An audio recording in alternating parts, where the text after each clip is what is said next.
Bon, bonsoir à tous. Alors ce soir, on est de retour de Tirmat. Et retour de Tirmat, c'est une présentation qui rassemble des étudiants de deux écoles d'art au Maroc et en France. Et Retour de Tirmat, c'est aussi une présentation en pointillé de travaux en cours de recherche démarrés dans l'oasis de Tirmat, dans le sud du Maroc, dans la région de Guelmim.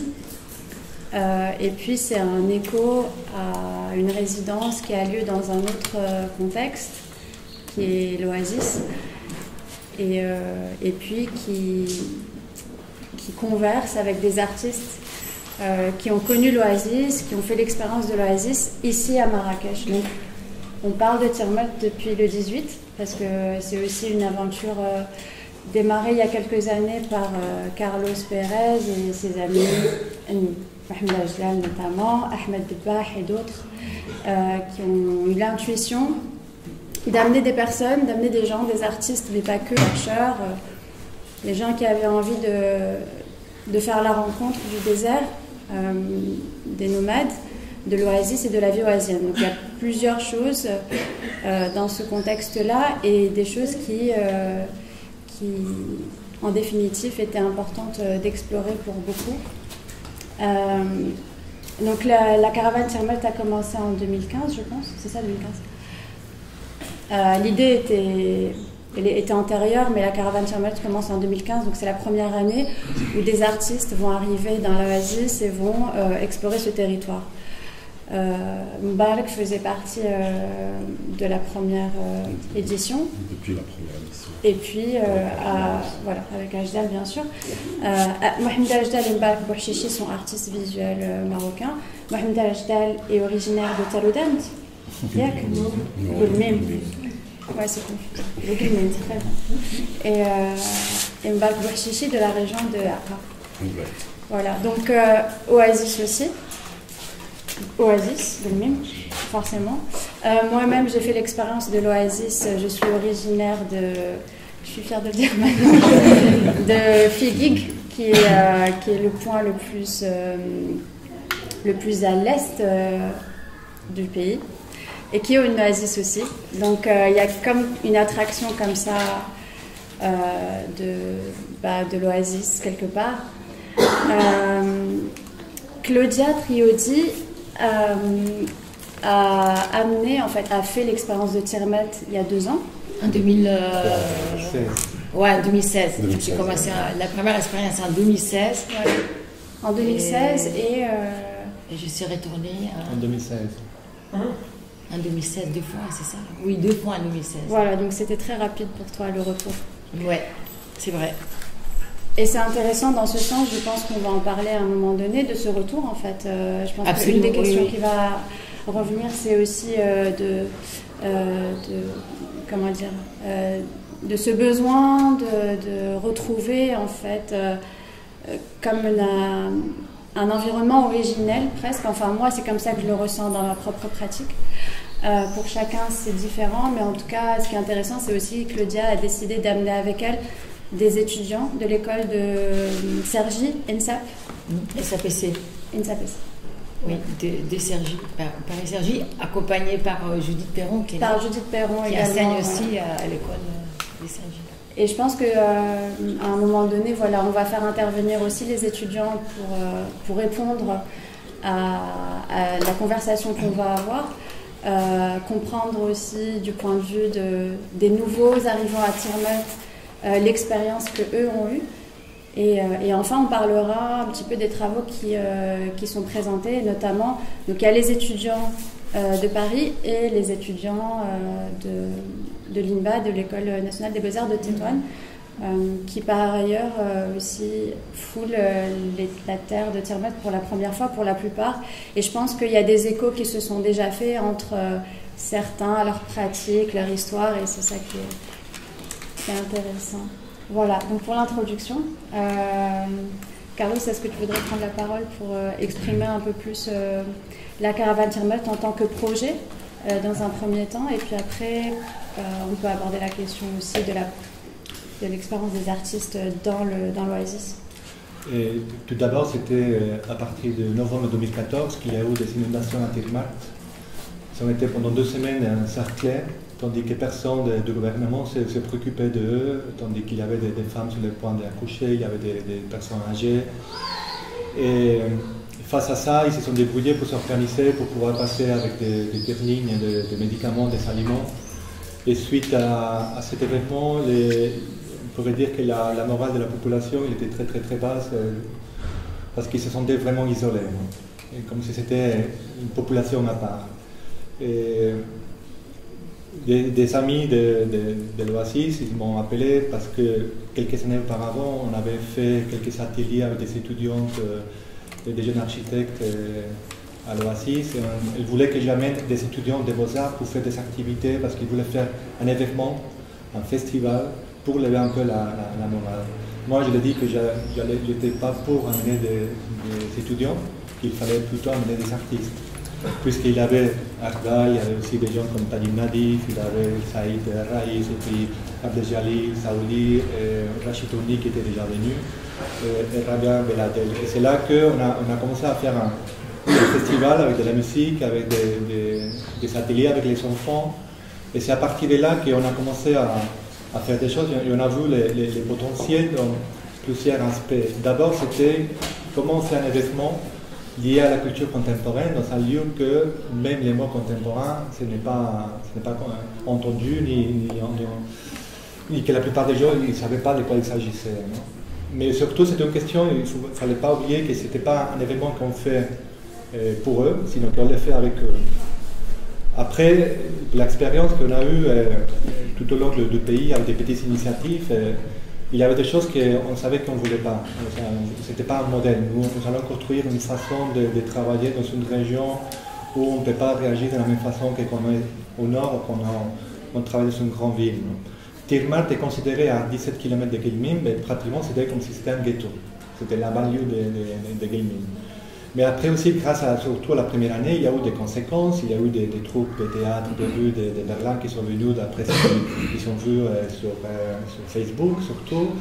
Et il y a eu des associations qui ont été créées par la suite par les gens qui ont développé au même temps des activités pendant toute l'année pour les gens de l'Oasis. Les groupes de musique de la région ils commençaient à prendre comme référence, et ça on l'a pris 4 ans plus tard, parce qu'on ne savait pas qu'à un moment donné, pour les groupes amateurs, cela était une possibilité de pouvoir jouer. Sinon, c'était impossible. Et le fait aussi qu'il y ait des groupes de CDIFNI, de gaming, de Tirmat, de Tosoasis qui viennent ici, ça a eu un impact sur la population, dans le sens de dire, voilà, on est capable de faire des choses, d'attirer l'attention des gens de notre région. C'était la position complètement opposée auquel ils se sont retrouvés pendant les inondations. Ensuite, il y a aussi une question assez important, c'est qu'un artiste, peu importe qu'il soit marocain ou étranger, s'il n'est pas du Sud, c'est comme si c'était pour eux dans un autre pays, dans un autre contexte complètement différent, et c'était les confronter avec les déserts, qui chacun peut avoir son imaginaire, mais là, le fait de les proposer de faire des ateliers avec la population locale, mais pas pour les entretenir, sinon plutôt pour pouvoir rentrer dedans. On a eu des cas des enfants qui ont fait des ateliers, et 2 jours plus tard, ils viennent accompagnés de la mère, pour que la mère puisse voir les installations, les activités qu'on a fait. Ou bien ces enfants, ils prenaient aussi après des artistes, ils les amenaient chez eux, ils expliquaient, peu importe encore une fois que ce soit des Marocains ou que ce soit des étrangers. Mais surtout, c'est intéressant de comment un artiste doit se confronter avec une population qui ne connaît rien par rapport à l'art contemporain. Comment il s'exprime, qu'est-ce qu'il veut faire, afin de pouvoir capter des informations. Et cela a créé des moments où les artistes comme Gilles Aubry et Heidi Vogel, ils font une performance ultra contemporaine au milieu de l'Oasis, et les gens ils restent attentifs à ce qui se passe. Tandis que dans d'autres situations, peut-être le public il pourrait s'en aller, comme j'ai vu dans des situations pareilles à Madrid. C'est aussi peut-être cette méconnaissance qui permet qu'il y ait une ouverture beaucoup plus grande par rapport à des choses qu'on fait. Par contre, il faut rappeler que on propose aux artistes à travailler sur des sujets qui sont sur place. Il ne s'agit pas de parachuter des projets, des installations, sinon il faut prendre le temps de faire de la recherche, parce que cet endroit-là, concrètement Tirmat, c'était un des 3 points des parties de départ des caravanes qui reliaient le Maroc, bon, je dirais pas qu'avec les Mali et Mauritanie, mais avec toute l'Afrique subsaharienne et avec l'Europe. Et c'est là laissé des traces. Les traces encore, on les voit dans la musique, dans la danse, dans la façon de s'habiller, dans la façon d'y être. Non? Et c'est des choses que normalement au Maroc, on n'a pas donné la valeur à toutes ces tribus du Sud, à toute la culture, les cultures qui sont complètement méconnues du reste du pays.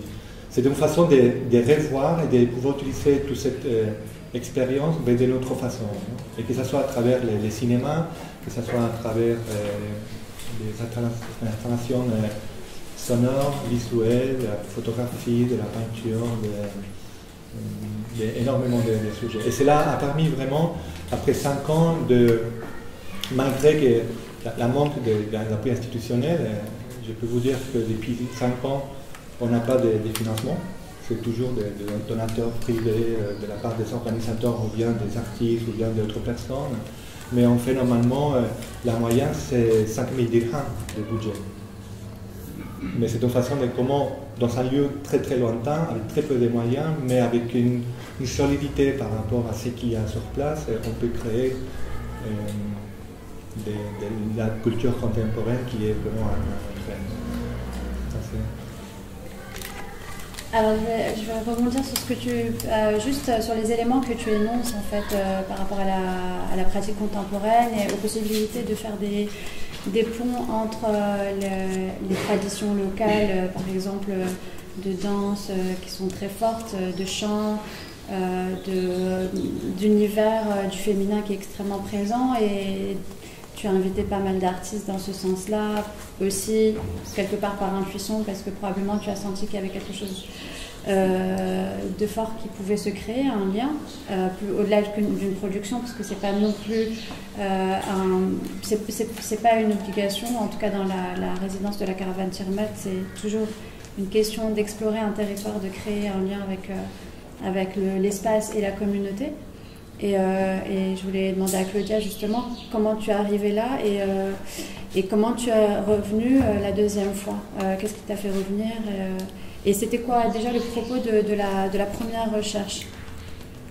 Alors la première recherche, c'est parce que là, je me suis posé la question sur une recherche que j'ai appelée pour une thèse vivante. Enfin, on va dire que c'est une thèse, c'est une recherche qui est un peu parallèle à ce qui peut être un acte lié à la scène, parce que je suis chorégraphe, donc j'ai fait des spectacles, mais en même temps, parallèlement, depuis 2011, j'ai commencé une recherche.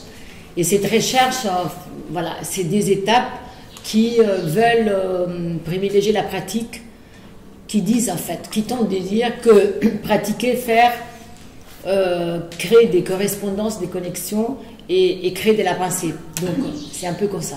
Et donc, qu'est-ce que sont ces façons d'agir, de faire, liées aussi à différents savoir-faire, que ce soit l'artisanat, mais même une façon d'être ensemble, une façon de vivre, etc. Comment on s'organise, ça touchait un peu ces sujets-là.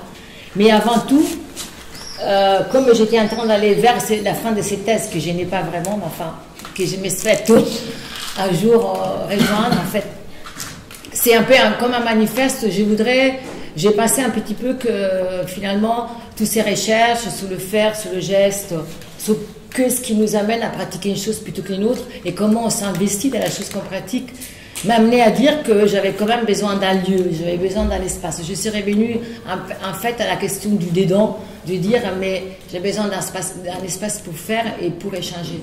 Et donc, je me suis dit, s'il y a un espace, et même j'ai envie de dire aujourd'hui, parce que le projet il est un peu avancé, s'il y a un espace, s'il y a une école, ça serait une école en terre et en paille. Ça serait une école en torchis, ça serait une école, pas qu'on me donne, pas où je suis reçue, mais à bâtir en fait, à faire.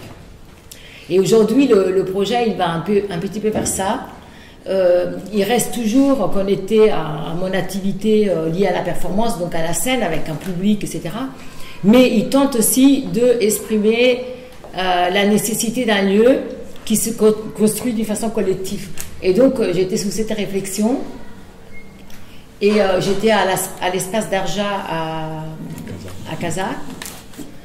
Et je me suis dit, et Myriam me dit, qui dirigeait l'espace, me dit, Claudia, tu devrais absolument rencontrer Carlos, parce qu'en plus, il va descendre dans l'oasis de Ticmert. Et moi, j'ai dit, ah bon, oui, tu dois absolument y aller.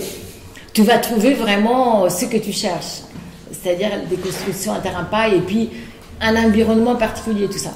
Et heureusement, j'ai dit, ok, j'y vais, enfin, mais sans rien connaître. Parce que j'aurais pu aller voir sur Internet, enfin, j'aurais pu me renseigner, je suis descendue comme ça sans... Et en voiture avec Carlos, si je me rappelle bien, et Sylvain. Donc on se rencontre dans le voyage. On ne s'était jamais vu et on fait ces parcours ensemble. Et déjà ça, je trouvais ça très bien. Je me rappelle à l'interview au volant. Enfin, j'ai fait un peu la personne qui a besoin des renseignements immédiatement. Enfin, j'étais très active et tout. Puis une fois que j'arrive à l'Oasis, je me suis dit, oh là, enfin, toute cette grande activité du voyage, elle s'est stoppée. Et il m'a permis un petit peu d'aimer vraiment. Déjà, pour moi, c'était un bouleversement physique, corporel. Hein. Et même là, en retournant, c'est-à-dire une acceptation de laisser tomber, quoi, de laisser faire, des moments d'angoisse. Il y a un peu de tout. Hein. C'est pas simple. Et je me suis dit, je découvre vraiment quelque chose. Je me rends compte, je prends conscience de quelque chose qui pour moi était un peu impensable en fait, et tout ça. C'était bon. Mais quelqu'un à Paris après me dit, mais c'est normal, c'est du tourisme, c'est un voyage. Et je me rappelle que j'étais piqué une colère, j'ai dit non, c'est pas ça, non, c'est pas que je fais du tourisme, c'est pas ça. Non. Et c'est ça qui me fait retourner aujourd'hui, c'est parce que ça, je sais où ça dépasse. Enfin, je veux dire, ça n'a rien à voir avec, bien sûr, on est dans un autre pays, bien sûr. Et donc, ces questions de la terre et de la paille, déjà, je découvre ces maisons sans toit. Moi, j'étais en pleine ignorance. J'ai jamais eu peur de dire je suis ignorante. Je connais peu de choses, probablement. Et donc, je découvre, voilà, un peu comme ici, les toits ouverts, le climat, le vent, le sol, enfin, tout ce que maintenant on connaît. Et j'ai tout ça magnifique, la lumière, cette ouverture. Et donc, je me dis, voilà, c'est une expérience magnifique. Et je dis, c'est exactement là où il fallait aller. Merci Myriam, et tout ça. Et aujourd'hui, ces projets, pour raccourcir un peu, pour pas trop prendre la parole, devient un petit peu un désir de... Je suis retournée aussi avec les étudiants parce qu'en même temps, je voulais déjà partager cette expérience, on en parlera après. Hein. C'est-à-dire, c'était un peu un don pour moi. C'est un mot un peu lourd, hein, mais c'était un peu ça. Je me suis dit, j'ai ressenti ça, je vais le partager. Parce que c'est bien comme ça. Alors que souvent, on est plutôt un peu possessive, enfin, je me le dis pour moi, je parle de moi, hein, dans certains actes que vers l'artistique, on se dit non, je le garde pour moi, non, pourquoi le partager, pourquoi le changer maintenant, c'est peut-être pas le temps, c'est peut-être pas le moment, et tout ça. Et là, voilà, ça vient un peu de cette histoire-là, je me suis dit que c'était un terrain, un lieu vraiment à donner, quoi, et pas à garder trop longtemps pour soi. En tout cas, pas de ces façons-là, pas avec cette pensée-là.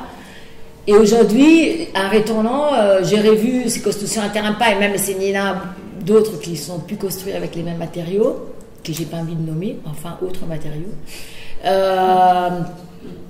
Je me suis dit, voilà, l'idée, ça serait de bâtir une école. Moi, je voudrais bâtir une école avec des étudiants, un peu comme ces lieux-là, mais avec des matériaux de la terre, de la paille, du torchis, et faire un peu des certains blocs de vie itinérante, c'est-à-dire aujourd'hui on est là, on bâtit en 3 semaines un lieu, on fait des actions, on travaille dedans, on le quitte et on va ailleurs, on le bâtit ailleurs. Ça c'est un peu le projet qui est un peu ambitieux, mais que je suis en train un peu d'irriguer dans différents lieux d'art, c'est-à-dire j'en parle déjà un petit peu en France, de dire c'est comme des actions faites collectivement, mais qui veulent un petit peu nommer avant tout le fait de faire en fait, c'est-à-dire c'est un peu donner au faire une ampleur, on construit pour faire et puis on abandonne peut-être, mais on va ailleurs et tout ça. Donc ça rejoint aussi quelque chose de l'ordre des parcours nomades, mais en même temps, Parce que je me suis dit que peut-être s'attacher vraiment à un lieu, c'est pas... Je commence à me dire que de plus en plus que j'ai pas envie d'appartenir à un lieu précisément et d'y m'y attacher trop. Mais j'ai envie de continuer à partager et être aussi dans cet échange avec des étudiants. Et je cherche une façon autre de... Après 10 ans d'expérience en école d'art, maintenant c'est vrai que je le dis maintenant, c'est nouveau parce que c'est pas encore vraiment fait, mais je tente un petit peu un parcours autre. Voilà, voilà, j'ai envie de tenter ça. Une autre façon d'être là, mais en faisant des choses, en me déplaçant, mais bon, toujours avec l'aide peut-être de la... Enfin, je pourrais pas le faire toute seule. Hein. Et donc, dans ces dernières pièces que je vais montrer dans cette thèse, la fin de la thèse, c'est la question du lieu. C'est la question de l'espace, mais quel type de lieu, pourquoi? Est-ce que c'est un lieu qui a une durée, une certaine durée? Et donc, il y aura une construction, un terrain paille à l'intérieur de cette performance qui serait un peu ma thèse.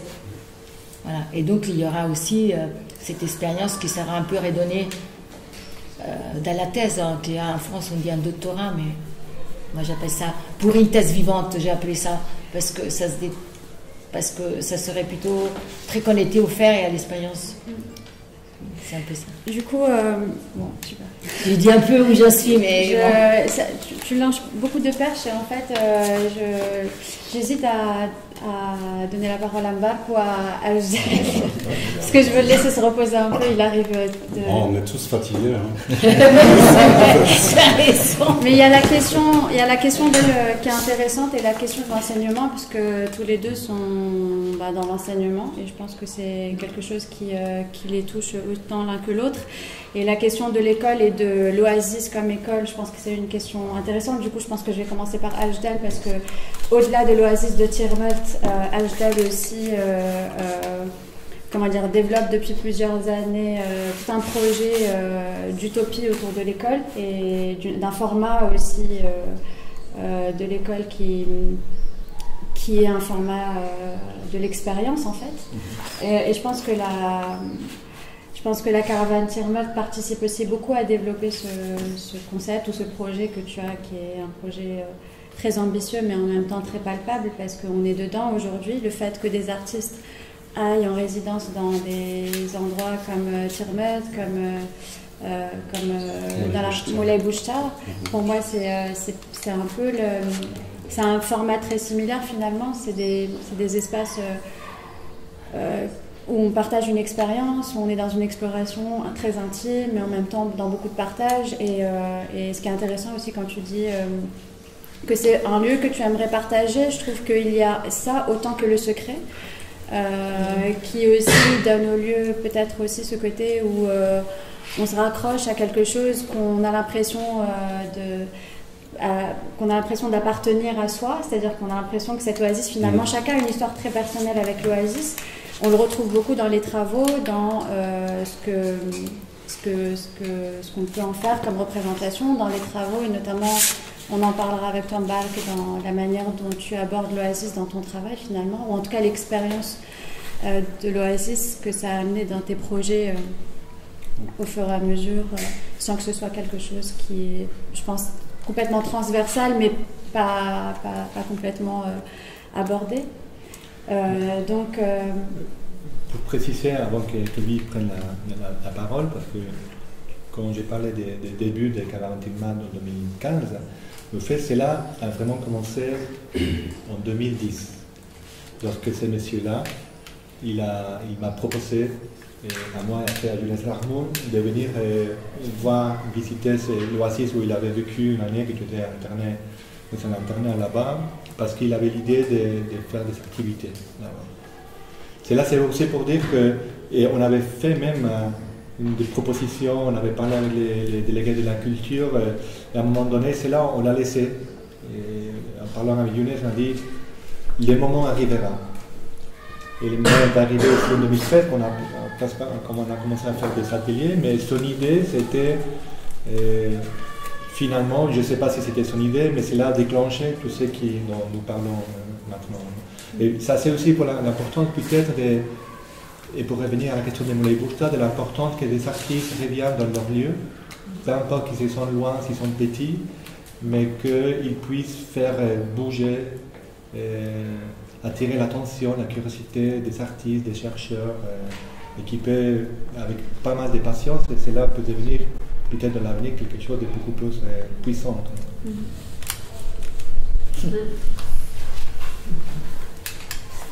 Bon, ma question exacte, c'est quoi? La relation avec Tirmart? Oui. Ben moi, comme je viens de Goulmim, c'est déjà à 15 km de Tirmart. À un moment dans mon parcours scolaire, j'ai été obligé de déménager de Goulmim pour continuer mes études à Tirmart, après une longue histoire. Bref, j'ai passé toute une année et bien sûr, j'ai tombé amoureux en Oasis de Tirmart. Et comme j'ai eu mon bac, c'était la gloire pour moi après que j'ai cru que je ne vais jamais avoir ce baccalauréat. Bref, je me suis dit ce jour-là où j'ai eu le bac qu'un jour je vais sûrement retourner parce que, et pas que pour moi, c'est pour aussi les amis que je connais. Mais c'était bien avant que j'aille même aux Beaux-Arts. Et quand je suis allé aux Beaux-Arts, le rêve a toujours resté de retourner un jour.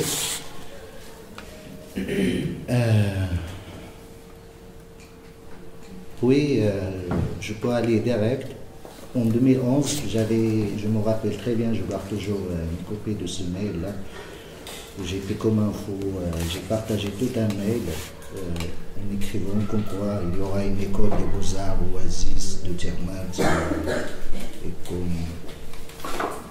qu'il faut le construire, et que ce soit la meilleure école du Maroc, et puis un petit peu ça. En tout cas, moi je suis quelqu'un un peu spontané, naïf, dans le sens, si j'ai une idée, je la partage. Bref, si je vais sauter un peu les étapes, parce qu'il y avait pas mal des informations qui ont été déclarées avec Carlos, c'est vrai que le jour où j'ai reçu, ou accueilli Carlos et Rahman chez moi à Goulmim, et puis deuxième jour à Tirmart, j'ai beaucoup apprécié, ça a laissé un impact très très positif et je savais à partir de ce jour-là que c'est possible, qu'il faut juste continuer. Le fait de continuer, ça va peut-être m'amener à connaître d'autres personnes qui ont presque les mêmes idées ou les mêmes passions et que petit à petit j'aurai ma famille aussi avec lesquelles on peut partager aussi tout ce qu'on rêve de faire et réaliser.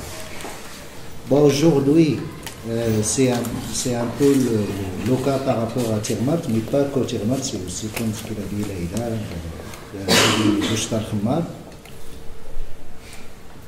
Mon point de vue jusqu'au maintenant en tant qu'observateur, c'est on progresse par rapport à ce qu'on essaye de faire à Tirmart. Si on progresse, ça a plus d'importance chez pas mal d'amis artistes, qu'ils ont plus d'attention de revenir et faire, parce que ça prendrait du temps quand même pour développer des sujets ou des recherches, ça dépend de chaque artiste. Surtout une semaine, je trouve sincèrement que c'est très court pour élaborer toute une recherche ou réaliser quelque chose, mais c'était que le premier contact en tout cas. Si on arrive juste à réduire ces distances entre artistes et des contextes pareils, au degré zéro, c'est déjà la gloire. Parce que rare qu'on a des occasions pour aller dans des endroits marginalisés ou différents, loin des centres un peu culturels ou artistiques, comme des grandes villes, Marrakech ou Casablanca. Marrakech, heureusement, récemment, ça a offert plus d'opportunités. Bien sûr, par rapport aux centres précédents comme Casablanca ou Rabat. Et moi, je crois toujours à des nouveaux environnements. Soit c'était une ville ou des endroits un peu plus ou moins ruraux, pas qu'au sud, mais aussi l'ouest, même entre villes, dans les montagnes, et ainsi de suite. Là où il y a plus, en tout cas loin de ces tissus un peu de modernité ou quoi que ce soit. Même si autrement, aujourd'hui, la technologie a ciblé presque tout le monde. Après, par rapport à l'importance de à chaque fois cibler des endroits pareils ou provoquer des opportunités qui vont s'ouvrir dans d'autres milieux tellement différents. Le cas d'Oasis, par exemple, j'ai toujours rêvé vraiment de comment je peux trouver, autant qu'artiste, des solutions pour valoriser un peu l'environnement où je vis, qui m'intéresse beaucoup. Pourquoi il m'intéresse? Parce que chacun a son propre univers première et qu'il y a toujours des outils autour de toi et des trésors que tu ne peux pas forcément déchiffrer du lendemain, mais pour les valoriser, il faut voyager. Un jour, tu retourneras avec beaucoup plus des outils pour plus ou moins valoriser. Et autant qu'artiste, comment je peux valoriser un peu là d'où je viens? Bien sûr, c'est pas juste pour valoriser, mais parce que il y a des sujets qui m'intéressent et dans l'environnement où je vis, parce que ça fait partie aussi de ma personne, parce que c'est son environnement aussi qui m'a constitué quelque part. Et si je vais comprendre un peu bien sur ce que j'essaie de pratiquer comme artiste, le fait de se concentrer de là où je viens et de l'environnement et de tout ça, ça fait partie aussi. Et c'est toujours en cours et en construction, c'est pas quelque chose de définitif. Et c'est ça qui est beau aussi. Le fait que je suis allé aux Beaux-Arts, j'ai bien sûr que j'ai découvert, pas découvert, mais j'ai compris, parce que vous allez voir ce que je veux dire, j'ai compris qu'il y a d'autres façons aussi pour faire de l'art au lieu de faire juste un dessin ou une peinture ou une sculpture. Genre c'est pas pour dévaloriser ce genre classique pour s'exprimer, mais c'est juste, j'ai fait beaucoup attention à la population marocaine parce que je me suis considéré quelque part comme responsable aussi en face de cette alphabet, genre ce manque de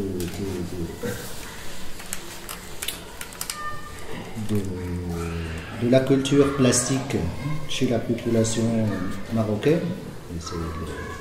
Je me suis dit comment aussi, à travers ma pratique, je peux rapprocher pas que l'art ou faire de l'art, mais aussi faire comprendre c'est quoi aussi l'art.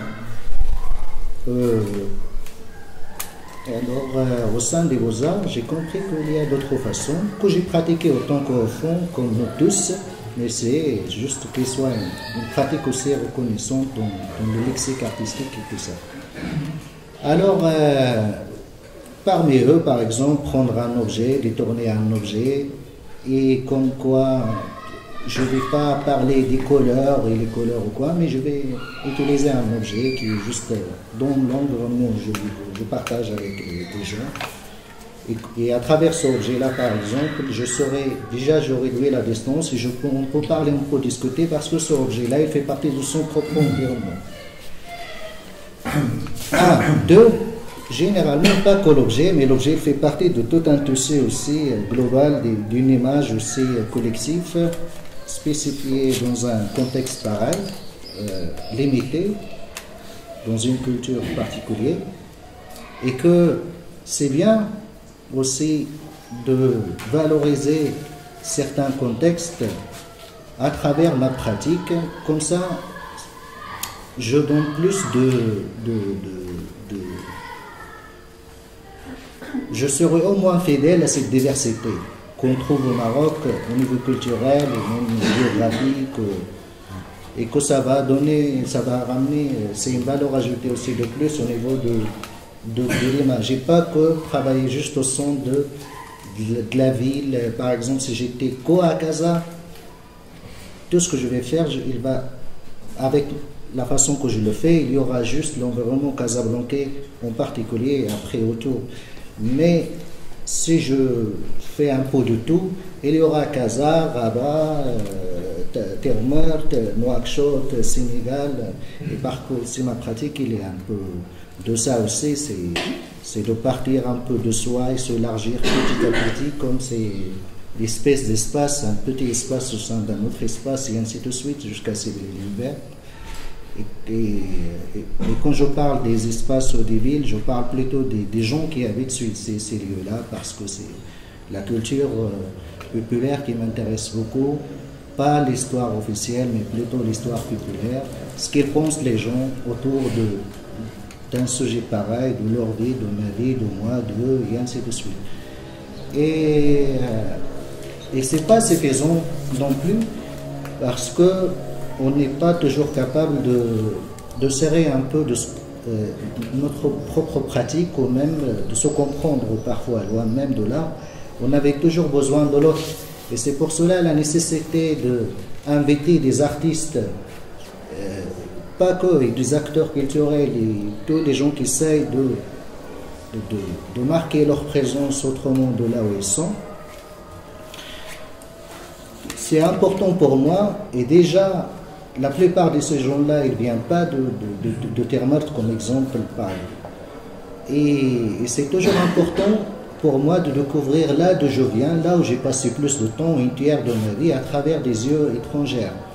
C'est tellement important aussi, parce que comme je suis habitué à voir des choses, je ne peux pas tout découvrir. Déjà, c'est l'exercice, il est beaucoup plus difficile pour quelqu'un qui a été toujours là, pendant une longue durée, parce que l'environnement il est habituel. Alors, mais à travers d'autres lieux, tu arrives à dire ah oui, parce que l'exercice il est beaucoup plus facile pour celui qui vient de débarquer.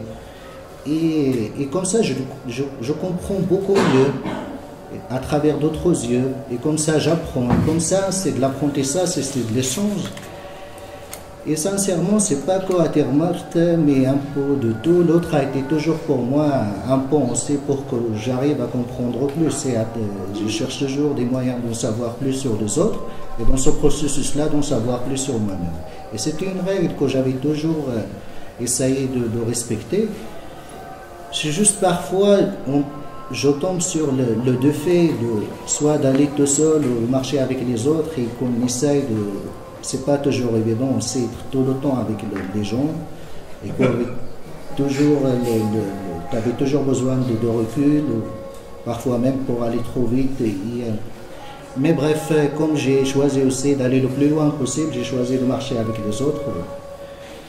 Sinon, aller trop vite, c'est pas ce qui m'intéresse pour l'instant, parce que j'ai compris que j'apprends beaucoup plus avec les gens. Et qu'il y a toute démarche de négocier, et je vais m'arrêter là pour l'instant.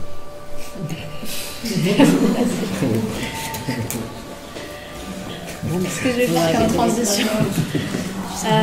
Comment tu commences à négocier avec moi si je vais parler Il y a beaucoup de liens à faire forcément, parce que je pense que il y a la question de l'Oasis comme un environnement central et originel et comme une espèce d'espace exploratoire en tant qu'artiste, en tant que pratique. Et toi, tu pars de l'individu, de ta sphère privée, pour aller vers l'universel. Et je pense que la transition, elle est là parce que c'est pas tout à fait ça, mais pour toi, l'Oasis, c'était une manière aussi, bon, tu me corriges si je me trompe, en tout cas, ma compréhension par rapport à ce que j'ai connu sur les dernières années de ton travail, de revenir sur l'origine. Et là où tu rejoins Ajdal, c'est vraiment explorer et dérouler l'histoire non officielle et non écrite. Donc c'est vraiment là où tu te situes dans ton travail. Donc il y a plusieurs questions. Il y a celle-là, déjà, comment tu utilises l'Oasis comme un espace pour trouver des éléments en fait qui vont te permettre d'avancer dans cette recherche, alors que tu parles de choses qui ont lien avec une origine ailleurs, Accra et toute l'histoire de la population noire au Maroc.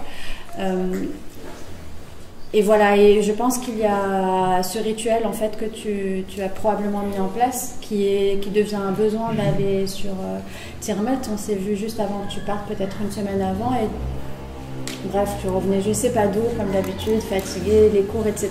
Et tu disais que tu allais à Tirmouth malgré tout, parce que c'était un temps pour toi ultra important de retrouver juste cette terre sans savoir vraiment ce que tu allais en faire, ce que tu allais y faire, si tu produisais ou pas, mais en tout cas il y a comme une relation qui s'est créée et qui est sous-jacente à tout ton travail finalement, au jour du moment, j'ai l'impression. Moi je suis toujours en train de chercher du compagnonnage dans ma vie de recherche et de pratique.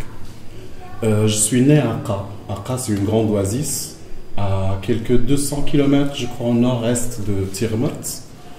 Et en répondant à la première invitation dans la première édition, où j'étais dans un moment de mise en retrait par rapport à ma pratique, il y avait des choses assez personnelles qui m'empêchaient en fait d'avancer et des choses autour de moi aussi que je voyais qui étaient de l'ordre un peu violent, et je voulais faire comme une sorte de révolte. Et c'est là où j'ai répondu à la première invitation. J'étais partant, je ne savais pas quoi faire, mais je me suis retrouvé dans un espace qui ressemblait à l'espace où je suis né, qui ressemblait, et c'est pas passé grand temps que c'est devenu pour moi un espace biographique, intimement lié à mon existence en quelque sorte. C'est-à-dire, il devient quelque chose qui révélait en moi des souvenirs d'enfance, qui révélait en moi des choses et qui m'interrogeait beaucoup. C'est un espace très fort, silencieux, il est très intelligent, très smart, à ne pas dévoiler tout.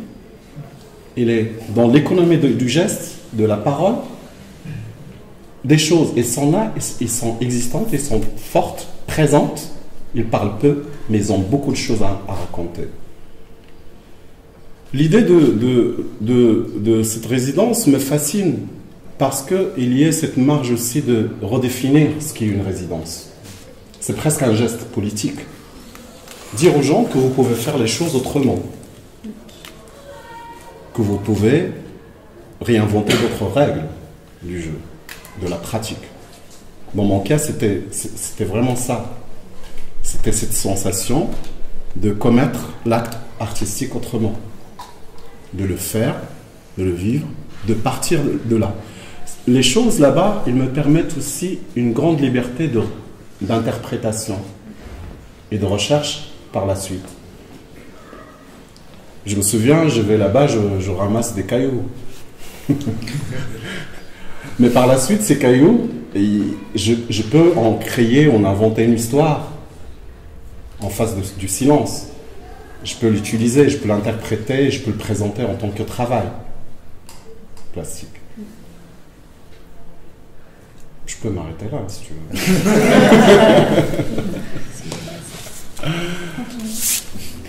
Non, mais c'est intéressant parce que je pense qu'à un moment donné, on va ouvrir sur les propositions qui ont été faites. Ça me fait penser à ce qu'a développé Mehdi, par exemple, avec le jeu. Il y a des petites choses qui sont intéressantes. Je ne sais pas si Carlos t'aimerait rajouter quelque chose, ou Claudia, pour qu'on puisse... Avant qu'on puisse aussi faire intervenir peut-être certains étudiants. Oui, c'est ça. Moi, je pense que c'est intéressant d'écouter les étudiants. Moi, je voulais juste dire que c'est un projet qui a été un petit peu nommé en 2017, parce qu'on est en 2019. Donc, pour dire que ça prend du temps. Où, avec Carlos, on s'est revu à Casablanca, mais du passage un soir. Et j'ai commencé à lui dire, mais tu sais, finalement, ça serait intéressant. Pourquoi pas, on va pas essayer d'amener des étudiants à l'Oasis, etc. Donc, juste parce que j'avais pas redéfini le cadre de cette idée de combien de temps les choses prennent aussi. Ça se réalise maintenant grâce à une école qui a peut-être aussi les moyens pour que la chose puisse se faire, bien sûr, mais aussi que, voilà, ça a été un peu discuté, dialogué, échangé en 2017. Et là, j'y pense aujourd'hui, je dis, ah oui, c'est vrai, il y a 2 ans. Voilà, j'avais envie de dire cette histoire de mettre un peu aussi un petit point sur le temps, que les choses, cette acceptation que Ouais, ça prend du temps, mais on résiste. J'aime beaucoup ce terme de résister aussi au temps. Pas tout se fait, peut se faire dans le temps court, bref. En tout cas, par rapport à ce qu'a dit Embark, l'évolution de Caravane Tirmat, ce n'est pas linéaire. Dans le sens que je pense que l'envie qu'il y a pratiquement du monde, surtout qui revient, c'est de partager, comme Claudia disait. Et à un moment donné, ce qu'on a fait nous aussi, c'était partager chacun de son côté leur expérience aussi dans le Sud. Et à un moment donné, c'est un peu drôle comment la première année, on a travaillé sur une maison.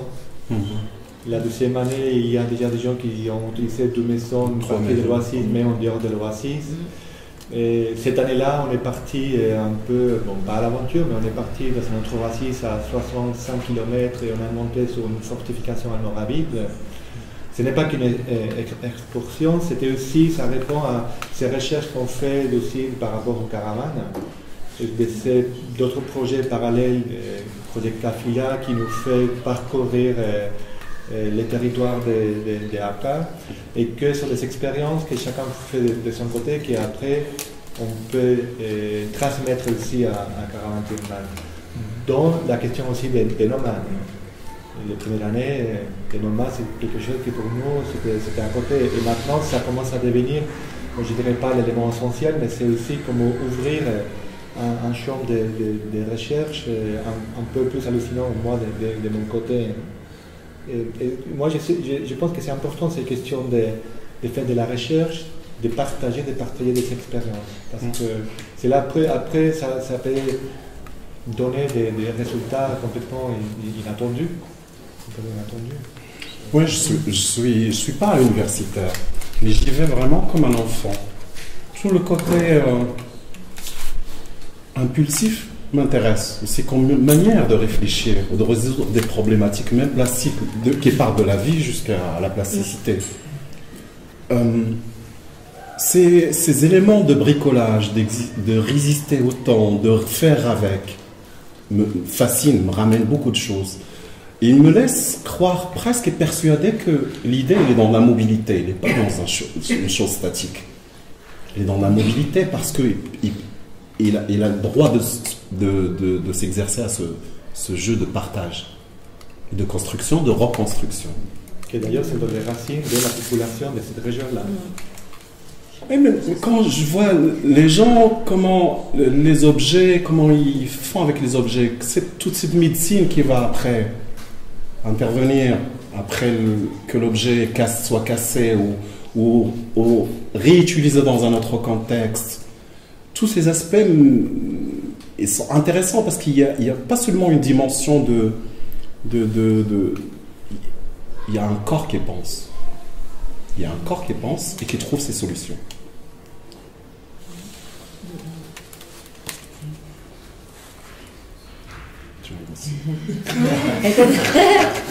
Ça nous fait penser tous.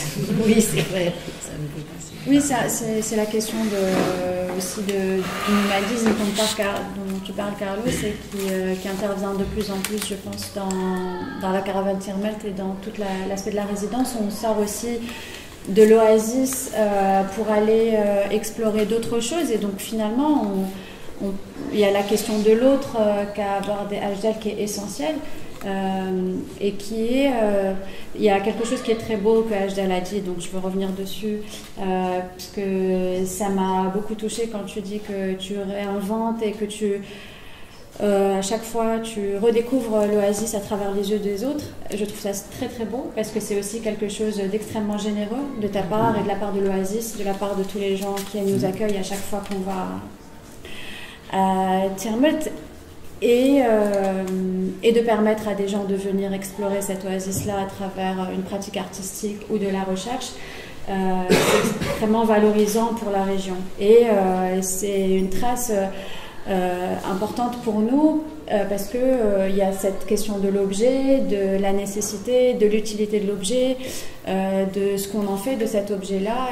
Et dans la question nomade, c'est central et essentiel.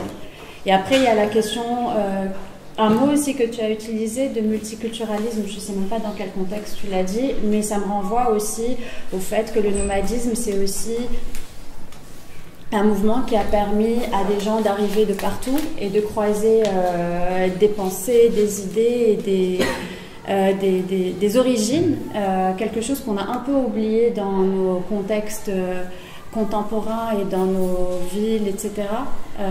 On en a parlé hier avec Georges, je ne sais pas s'il voudra à un moment intervenir, mais voilà, il y a cette question en fait que Georges a fait l'expérience de Tirmat pour la première fois en tant que Palestinien américain, qu'il découvre et qu'il rencontre la population de Tirmat, qu'il passe du temps avec des jeunes, etc.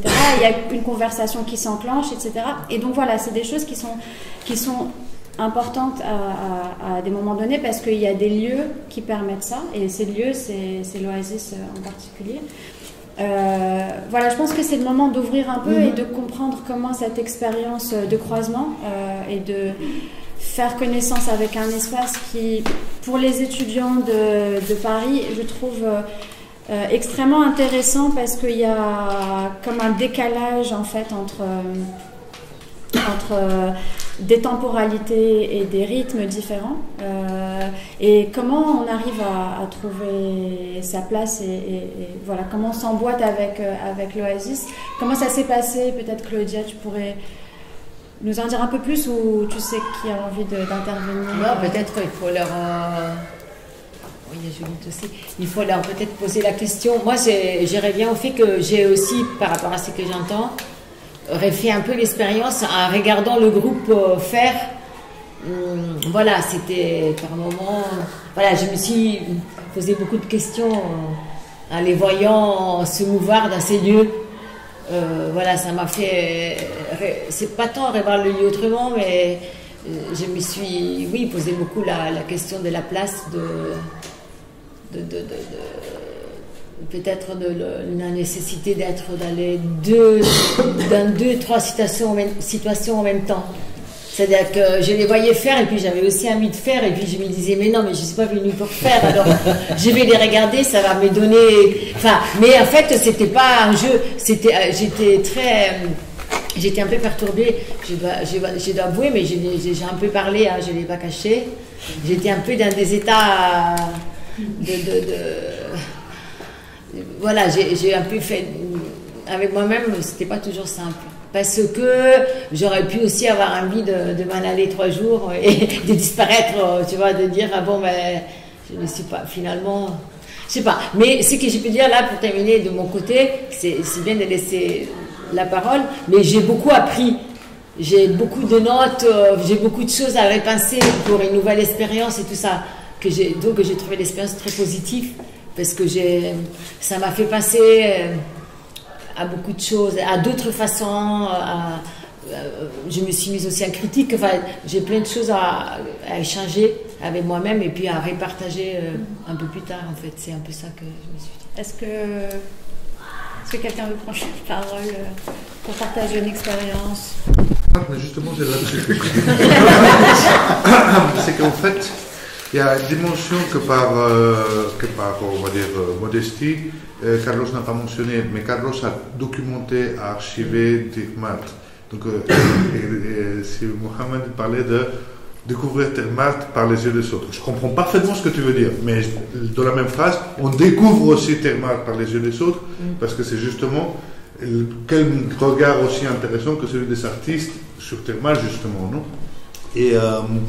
Et donc, quand on parle de construire un espace, un lieu, en fait, c'est construire une scénographie. Et ce qui se passe, c'est que Tirmat devient en soi une espèce d'utopie artistique, X-temps. Et comme il y a dans le mot Tirmat, si on écrit avec A à la place d'un E, ça devient art à Tirm. Enfin, c'est évident que c'est Tirmat est déjà une espèce de mythe où justement... même s'il n'y a pas beaucoup la question du tourisme, c'est justement ça ce qui fait aussi justement une partie de sa baraque et de son charme, c'était justement pas dans le registre du tourisme. Et donc avec toute la pertinence aussi de Mbarek, et même si avec toute la modestie ça n'a pas été comme ça, conçu comme ça, mais il y avait une forme de remise en question, tu l'as très bien mentionné, la remise en question des résidences, de ce que c'est qu'une résidence, ce que c'est les moyens donnés aux artistes, de tout remettre à plat. Effectivement, une remise à plat totale qui est de l'ordre de révolutionnaire. Non? Et Oui. il y a un Tirmat au-delà d'aller ou pas aller à Tirmat, surtout lié aussi à Marrakech et à ce lieu, parce qu'au bout d'un moment, c'est quelque chose que par modestie, n'a pas mentionné, mais un Tirmat toujours qui revient, c'est-à-dire Marrakech, depuis les routes transsahariennes, qui est l'origine même de la ville de Marrakech. C'est ces routes transsahariennes qui traversent depuis le Sahel jusque... On l'oublie trop souvent, mais c'est vraiment Marrakech le port de départ pour tout ça. Et Marrakech avec le 18, à chaque fois il y a une restitution, une remise ou des débats sur ce qui s'est passé, sur les expériences. Avec Kafila aussi, pas seulement avec Tirmat. Donc du coup, il y a aussi un Tirmat ici à Marrakech, non? Et je le disais avec Maudine, et c'est vrai que c'est le lieu aussi où il y a une espèce d'équilibre et de rythme qui s'est fait aussi entre Tirmat, Marrakech, Marrakech, Tirmat. Et donc on n'y va pas, mais on y va quand même, non? On est avec eux, non? Oui, ça, révolutionnaire, je partage. J'aimerais bien entendre les étudiants. Oui, mais oui, peut-être qu'il y en a un qui commence et puis après ça va changer.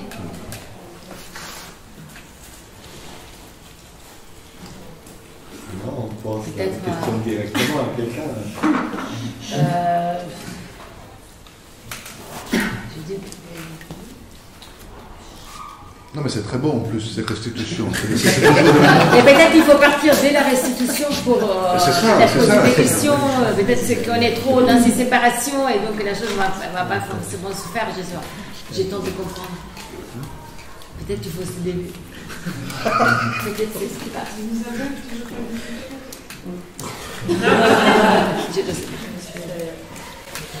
Non, mais c'est parce qu'on a partagé quelque chose et tu m'as dit, enfin, on a eu un moment comme ça de partage devant la vidéo et je trouve que c'était super ce que tu as en train de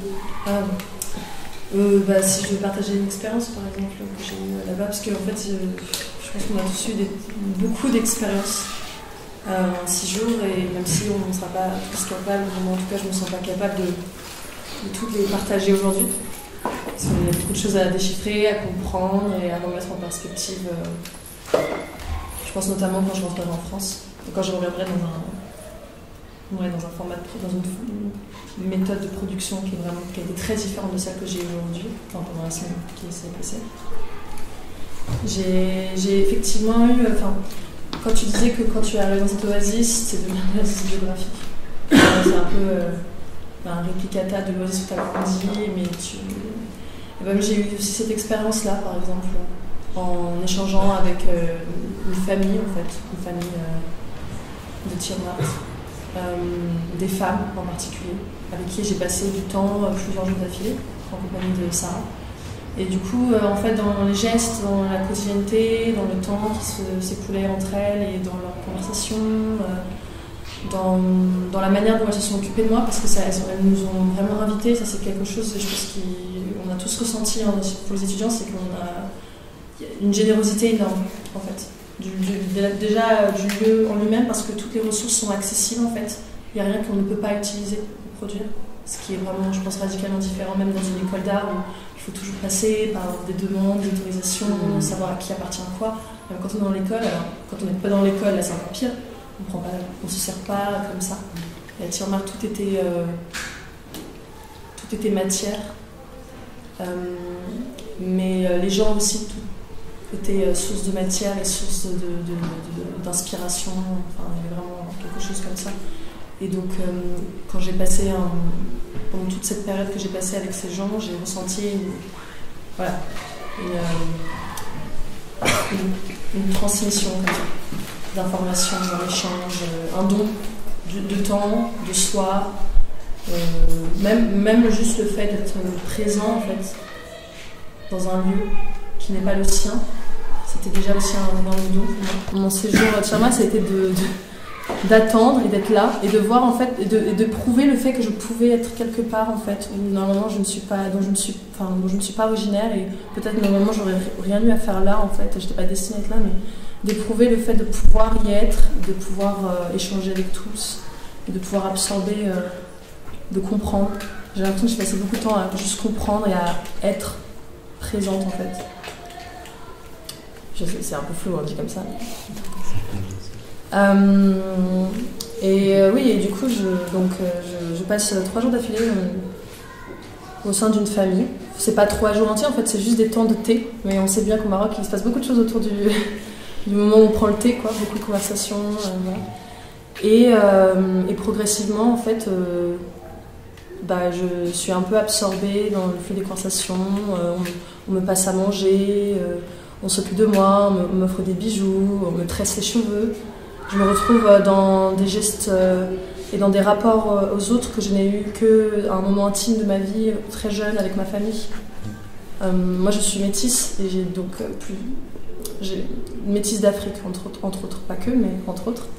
Et donc, il y a des étapes de la préparation du corps, du tressage des cheveux, être entre les genoux d'une femme qui vous malaxe la tête et qui vous tire, et qui vous huile et qui vous caresse la nuque, avec beaucoup de maternité, comme ça, c'est quelque chose que vraiment dans mon corps, c'était un souvenir que mon corps... Enfin, c'est un souvenir qui a ressurgi dans mon corps comme ça au moment où j'ai à Tirmart, quoi, que j'avais pas forcément ressenti depuis des années, quoi. Et ça, c'était très spécial. Il y avait une forme de vraiment de... et donc du coup, il y a eu beaucoup de... J'ai eu, enfin, en tout cas dans la vidéo que j'ai présentée, je raconte des instants comme ça que je passe avec ces femmes qui m'invitent ensuite à assister à un mariage sur Mars, qui est déjà aller à un mariage là-bas, sahraoui, c'est quand même, pour moi c'était un honneur, donc puis c'est vraiment... Et donc je sais pas qu'est-ce que je pourrais dire de plus, parce qu'il y a tellement de choses à dire, mais j'ai l'impression effectivement, quand tu dis qu'il y a une sorte de corps pensant, je pense que le fait de tout simplement être présent, de pouvoir attendre, de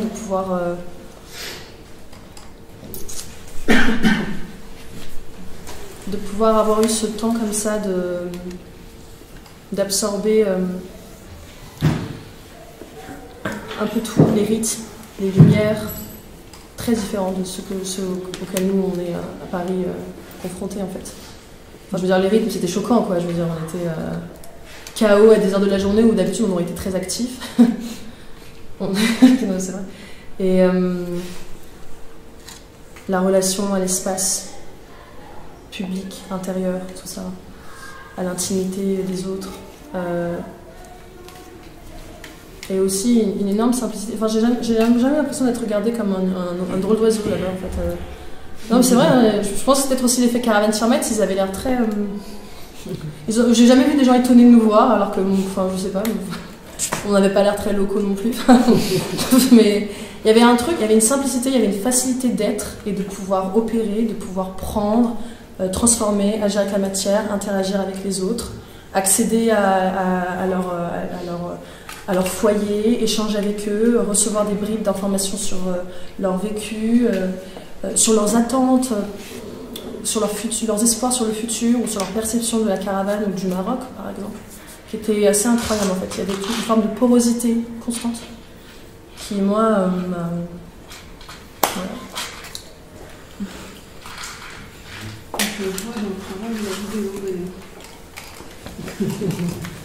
Mais moi, ça m'a beaucoup touché. C'est la vidéo là qui a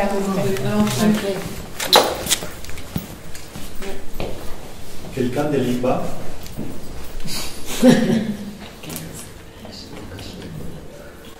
Mounia? Où es-tu? En fait, Carlos, il a choisi. Ouais, en plus, elle a fait de la chien avant. Donc, elle a double dose.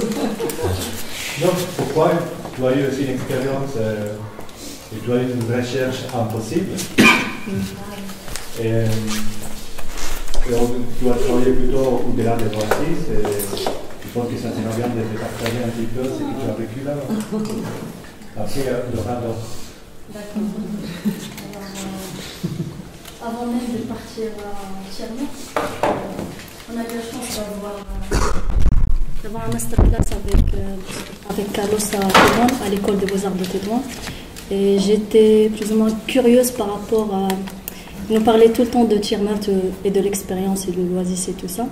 Et j'étais curieuse par rapport à ce qui se produisait là-bas et à ces espaces, que que ce soit Tirmat ou Moulay Bouchta al-Khammar, qu'on a visité récemment ce qu'il a fait à Djli là-bas.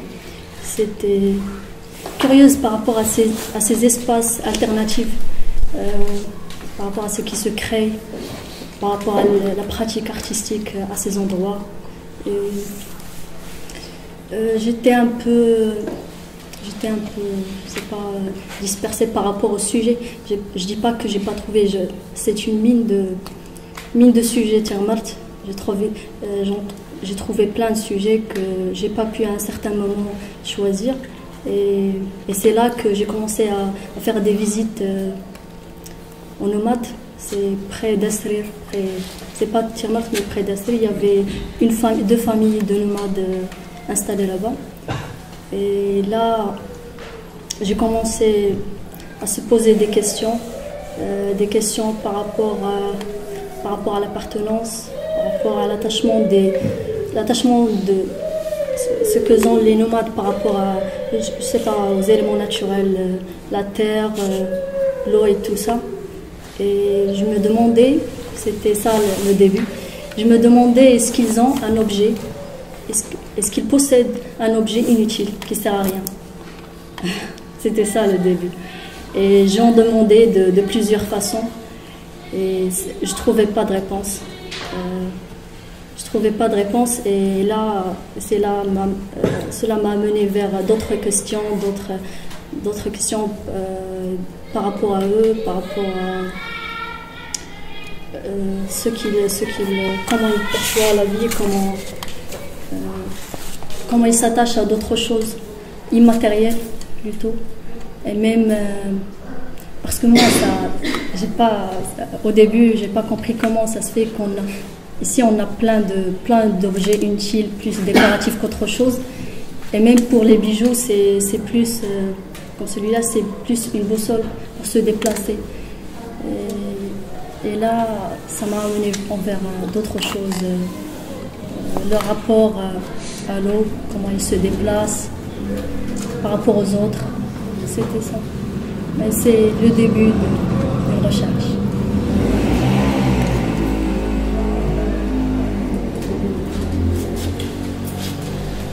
J'aimerais bien, je suis Aïssa. Ouais. Tu es où? Elle est là.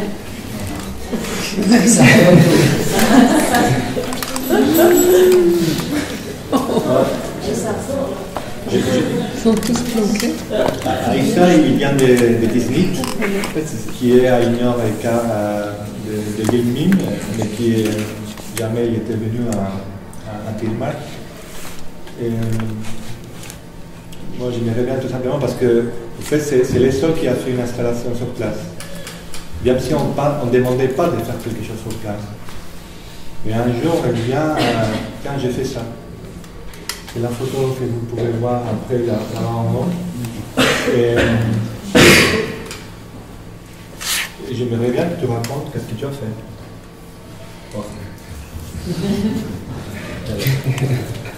D'accord. En fait, pour moi, c'est ma première fois en fait à Tirmat. L'une des choses qui m'attire au début, c'était son nom, Tirmat. C'est l'angle, en fait. Et c'est un angle qu'on trouve l'une des choses qui m'attirent, c'est des formes organiques et aussi je le trouve une simplicité devant. C'est vraiment une région qui aussi qui raconte une histoire quand en fait découvert ces quartiers. C'est comme une grande maison. Il y en a beaucoup de choses qui sont très intéressantes là-bas. C'est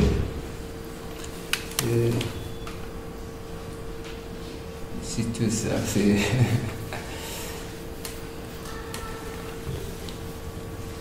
Mais pourquoi tu as fait ça? Pourquoi j'ai fait ça? Au début, quand j'avais dit c'était une pièce que je l'appelais Tirmrin, c'est le Jama. Le pluriel, Tirmrin, c'est les angles. Et en fait, j'ai parti avec un de mes amis là-bas, Rassin, qui m'a porté, je lui ai demandé de m'apporter à une maison qui est une ancienne maison plutôt, de leur grand-père. Et puis j'ai essayé de découvrir cette maison-là. J'ai trouvé une chambre qui vraiment m'attire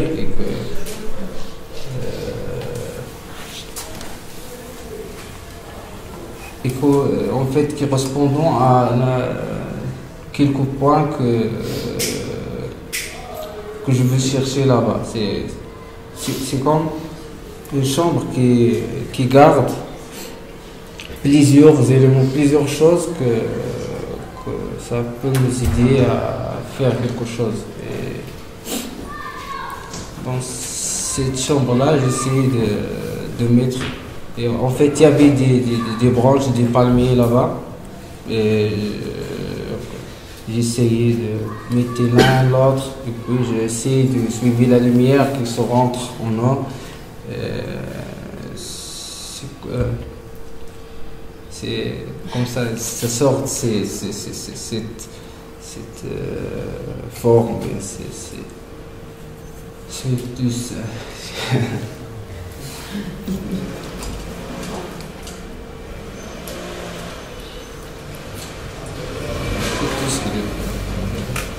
Il est en train d'expliquer quelque chose qu'il faut voir. Oui, bah oui, c'est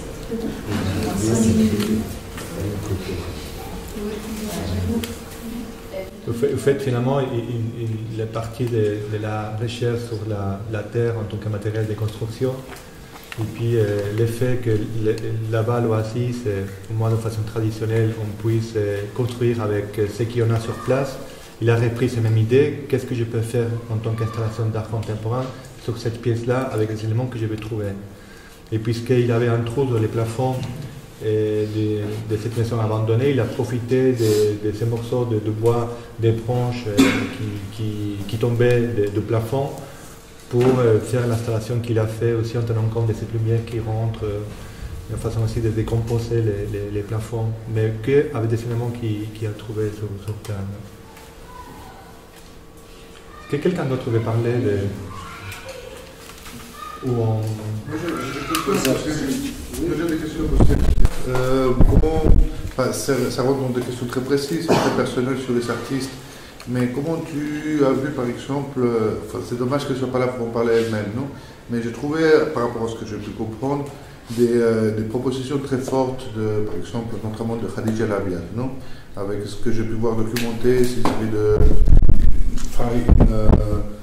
une documentation, en tout cas avec le peu de photos qu'on pouvait avoir, une documentation où il y avait elle en train de mettre en avant son corps, mais avec des tissus. Il y a le travail de tissu aussi de Hannah, si je ne me trompe pas.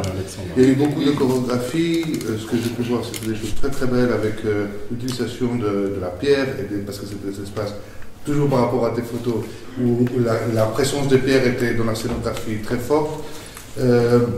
Je vois là, en plus, là, dans ce travail d'Ahmad qui est ici, où on avait bien... je pense que c'est des thématiques justement qui sont récurrentes à Tirmat, mais ce que je voudrais peut-être t'écouter, puisque tu étais le témoin oculaire de tout ça, c'est comment tu as pu voir des synergies justement pour des personnes comme Khadija qui viennent de Tétouan et qui sont allées là-bas pour la première fois, si je ne me trompe pas, et si tu voulais faire un commentaire plus précis sur des choses que tu as vues qui se sont passées dans cette dernière édition.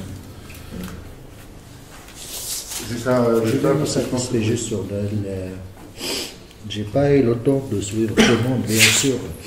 Mais à propos Khadija, dès que j'ai débarqué à Tirmat cette fois-ci, j'ai compris qu'il voulait profiter de sa présence à Tirmat pour aller plus loin, genre découvrir ses origines. Et cette histoire, je l'avais déjà entendue de sa part depuis que je l'ai rencontrée pour la première fois la première rencontre, toujours on se demande d'une façon ou d'une autre d'où tu viens, je viens du Sud. Il m'a dit, je viens aussi du Sud, mais j'ai jamais eu la chance d'aller découvrir mes origines. Comme c'est qu'il est venu à Termote, il m'a déclaré ça, je lui ai dit, alors tu vas partir? Il m'a dit, oui, j'ai prévu de partir demain. Et c'est où? À Assa, une autre oasis aussi, Carlos aussi connu, et Mbarak l'a connu aussi. C'est une oasis aussi importante. Et que pour moi, j'avais beaucoup d'amis qui sont venus de là-bas, mais je n'ai jamais eu de la chance ou de l'opportunité de partir. Mais je connais que c'est juste là. Je savais qu'un jour je vais partir. Je me suis dit, je lui ai dit, je peux t'accompagner? C'était oui. Il m'a dit oui, je veux bien, parce que je ne suis jamais allé. Je lui ai dit moi aussi, mais comme je viens de là-bas, en tout cas je t'accompagne. J'ai été le guide, le chauffeur, l'observateur. Et rien que le fait qu'il a commencé à réfléchir comme quoi dans le processus de chercher ses origines, parce qu'il a été en train d'appeler son père et son grand-père pour demander les noms des arrière-grands-pères et tout ça, pour pouvoir justifier tout. Et moi, comme j'avais la flexibilité avec les gens dans la rue, je provoque n'importe quelle personne avec des questions, comme ça. Après, quelqu'un qui a appelé un autre, c'est comme il a dit, il y a une grande fluidité, spontanéité au Sud. Les gens peuvent arrêter leurs affaires pour satisfaire tes besoins. C'est pas... Ils ont appelé un docteur qui a fait toute une thèse sur les origines de toutes les familles. Donc il a vraiment l'arbre généalogique de toutes les familles qui viennent d'Assa. Oui, on a partagé tout un thé à 6 personnes. Il y avait moi et elle et 4 vieux, 3 vieux et plus un jeune qui a l'air dans les 40 ans comme ça, c'est un docteur. Alors, là, je me suis retiré un peu pour voir la scène, tu vois, le premier contact entre quelqu'un qui se dit toujours qu'il vient de cette région-là, mais même son père n'a jamais osé ou eu le temps pour partir là-bas. C'est à travers elle qu'il va savoir plus. J'ai compris que pour elle, c'était très, très, très, très important comme expérience.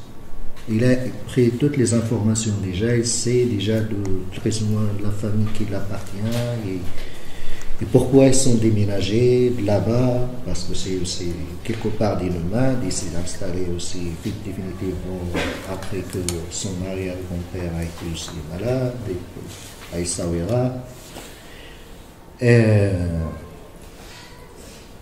Ils ont échangé plus d'informations, comme quoi il a même indiqué un livre. Bref, lorsqu'ils ont tous fini, on a été en train de rentrer et j'ai vu un mariage. Et moi, spontanément, j'ai suivi les voitures du mariage, comme si j'étais avec eux aussi. Après, j'ai débarqué aussi, comme si j'étais de la famille. Et elles l'ont remarqué, les femmes ici, les hommes ici, je voulais aller chez les femmes, elles ont profité d'elles, demandant des questions, et pourquoi apprécier ça, et elle a été aussi intéressée. C'est un moment très court. Bref, en retournant à Termote en voiture, il m'a dit qu'il va profiter de tout ce processus de recherche en le valorisant vraiment dans sa pratique. Rien que pour elle, c'est dur. Pour elle, comme chacun, comme il découvre, comme quoi c'est une façon aussi pour elle de montrer que l'art, il sert aussi à quelque chose de particulier, d'aller un peu plus loin. Et j'ai vu un peu ses yeux qui brillent, comme quoi c'est... Parce qu'à chaque fois, on a des doutes sur ce qu'on essaie aussi de développer comme artiste, mais il s'est rechargé, tu vois, pour 5 ans de plus. Et pour le tissu et tout ça, c'est ce qu'il voulait développer déjà comme projet à La Fraîche à Marseille, et qu'il a profité déjà. Il avait déjà l'idée d'utiliser du tissu, mais c'est là-bas où il a rendu compte comme quoi tissu, il est toujours d'accord pour les utiliser dans la recherche et développer ça, mais quel genre de tissu? C'est là où il a rendu compte qu'il a des tissus qui appartiennent beaucoup plus dans son propre histoire. Alors, je vais communiquer avec quelqu'un. Pour moi, c'est comme il a été en train de chercher son propre pot. Tu vois ce que je veux dire? Mais quel genre de pot? Son pot social. C'est comme s'il a été en train de se préparer d'aller chez d'autres qui ne viennent pas forcément dans sa propre culture, soi-disant. Il est dans la phase de recherche, et pour moi, c'est... Finalement, il a trouvé ce qu'il voulait. J'étais hyper content pour elle, tu vois ce que je veux dire, parce que c'est grâce à cette expérience qu'elle a réussi aussi à trouver le temps pour aller trouver ses origines, à trouver son propre pot, tu vois, avec lequel il va communiquer avec d'autres. Pour moi, c'est comme ça que j'ai vécu l'expérience avec elle, que c'est en cours.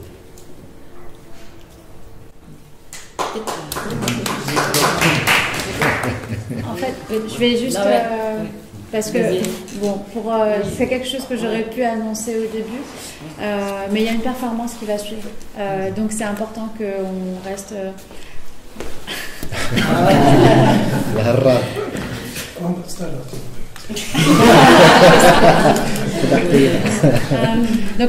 si vous êtes d'accord, on va oui, c'est bien, clore, oui, de leur laisser le temps. Ouais, on va clore la conversation. Merci Carlos, Mohamed Aïdal, Barbara Sissi,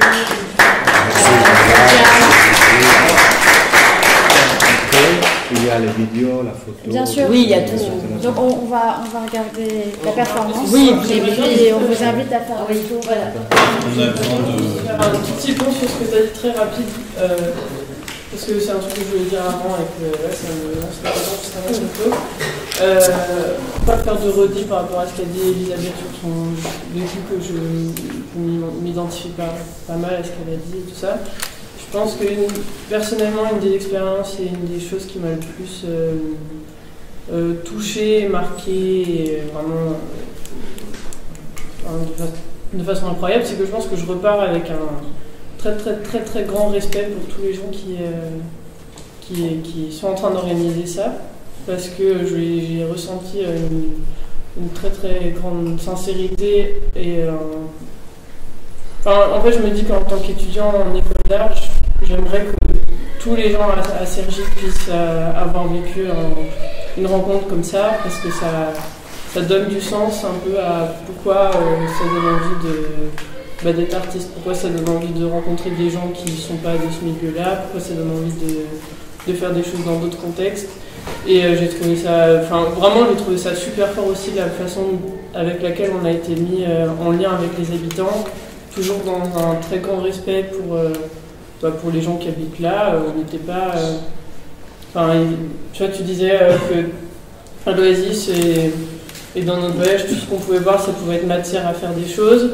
Et en même temps, je sentais qu'il y avait un très grand respect pour tout ce qui était autour de nous, qu'on était très alerte et en même temps qu'on était...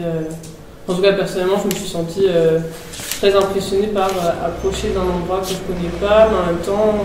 Si j'avais envie de rencontrer cette personne, alors que je parle pas du tout arabe et que je ne parle pas trop français et tout, on m'apportait vers elle, on m'aidait à traduire, après je restais avec elle alors qu'il n'y avait plus personne, mais j'arrivais quand même à je sais pas quoi, mais c'était quand même très touchant. Et du coup, je pense que chacun de nous, on a pu vivre l'expérience de l'Oasis par plein de chemins qu'on a dessinés grâce à vous, à Carlos, Claudia et Ahmed et tout. Et c'est super important, quoi. Je trouve j'ai l'impression que depuis que je suis à l'école d'art ou que ça m'intéresse de faire ça, c'est une des rares fois où vraiment je ressens autant de sincérité, autant de raisons de pourquoi ça existe, quoi. Et c'est super fort. Super.